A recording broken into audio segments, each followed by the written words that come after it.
So, isang mapagpalayang hapon para sa lahat. So, bago ako magsimula ng talumpati ko, nais ko munang tanungin yung madla, no? Sino sa inyo ngayon yung miyembro ng Student Council? FSTC man or SC? Ayan. Sino rin sa inyo yung bagong halal, yung kakahalal lamang nung last election? Ayan, mas marami, di ba? So, isa sa laging naitatanong o laging nababahagi ng mga kataga ay yung ganitong statement. Bakit may student council pa? I think narinig nyo na rin to sa at least 2 semestre nyo dito sa pamantasan. Pero ako may sariling version din ako ng ganitong klaseng statement. Nung tumakbo ako bilang Geography Department Representative, marami nagtanong katulad ng mga pinsan ko, kamag-anak ko, mga kaibigan ko, even mga alumni sa organization ko. At ito yung tanong ibinaba nila sa akin. Bakit nag-student council ka pa? Gaya nyo, at gaya ng ibang mga estudyante, noong pumasok ako sa pamantasan, wala akong pakialam sa student politics. Sa katunayan, tinanong pa nga ako ng kaibigan ko na Geography Department Representative din dati, Lord, gusto mo man tumakbong DepRep? Sa susunod na taon, Lord, gusto mo bang sumunod sa DepRep ngayon? Ang lagi kong sagot, pass. Dahil ayaw ko na masama sa maruming politika. Alam ko na pumasok ako sa pamantasan na marumi ang politika sa UP. Pero bago ako simulan yung mismong talumpati ko, nais kong basahin muna kayo na isang statement mula kay George Imates noong 1975. If our democratic society is to survive, it must have a majority of adults who understand, appreciate, and participate in our democracy.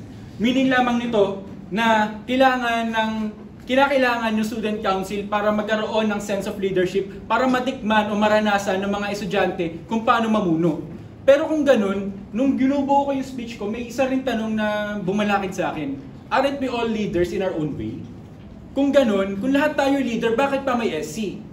At ito yung aking masasagot. In-establish at nagpapatuloy yung existence ng student council sa ating pamantasan at sa iba pang mga pamantasan at paaralan sapagkat nakikita nila yung kahalagahan ng mandato na ibinaba sa kanila.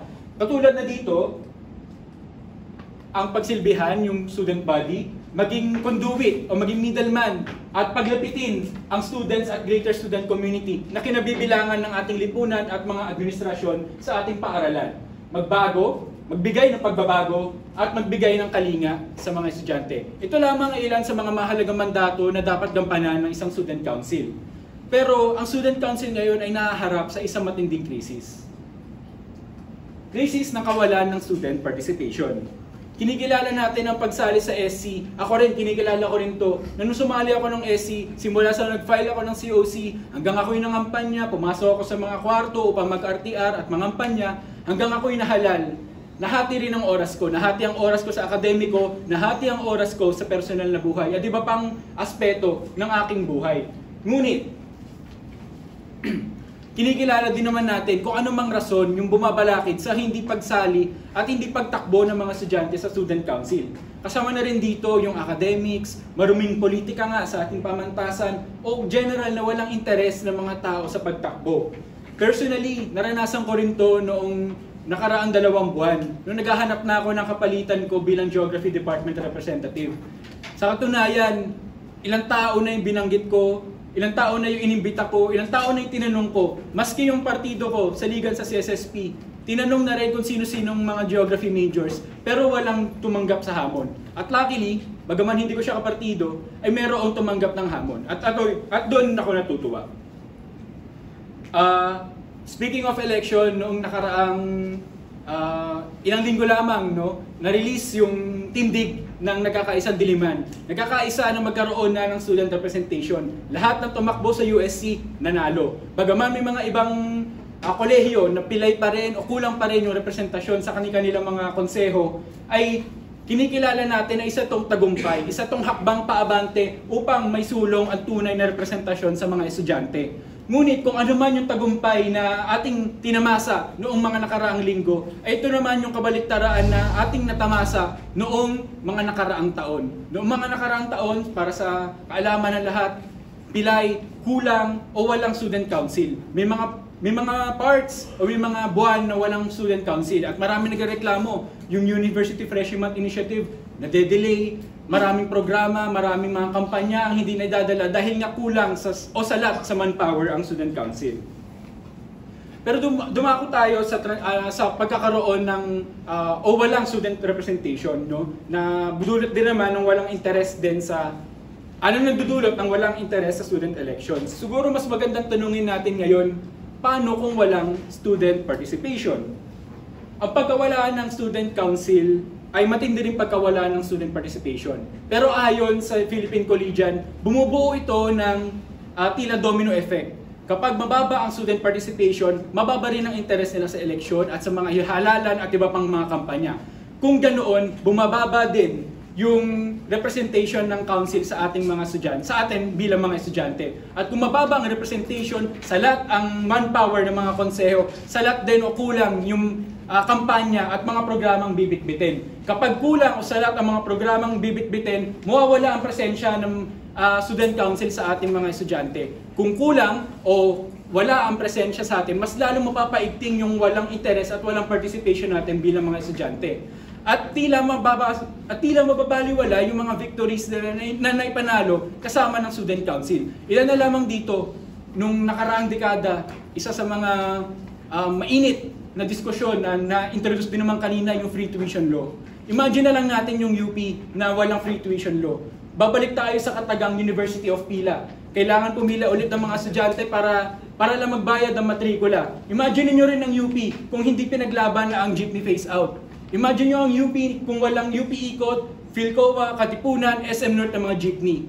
Imagine niyo rin ang UP na patuloy na pinapasukan ng state forces natin. Imagine niyo ang UP na patuloy tinitiktikan ng mga estudyante natin. Isa ito sa mga mandato na kailangan gampanan ng student council sa kasalukuyan at sa inaharap. Ngunit hindi naman natin sinasabi na ang konseho mag-aaral lamang ang may kakayahang bumitbit nito. Pero kinikilala natin na ang mandatong binibitbit at mandatong binabasa kanila ay siyang nagpapasakatuparan upang maituloy at magbigay ng kalinga sa mga estudyante. Totoong challenging maging student leader. Totoong nahati nga yung oras. Totoo rin na in our own volition, in our own ways, ay tayo ay may tuturing nating leader. Pero bilang scholar ng bayan, nakadikit sa ating mga pangalan ang pagsisilbi sa bayan o paglilingkod sa bayan. Ang student participation, guys, ay mahalaga.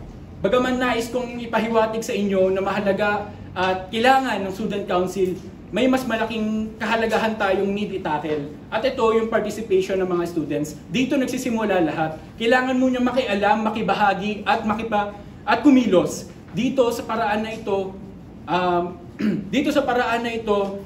isa sa katuparan natin ang konsehong tumutugon, konsehong dumidinig, at konsehong kumikilos para sa karapatan ng mga mamamayan.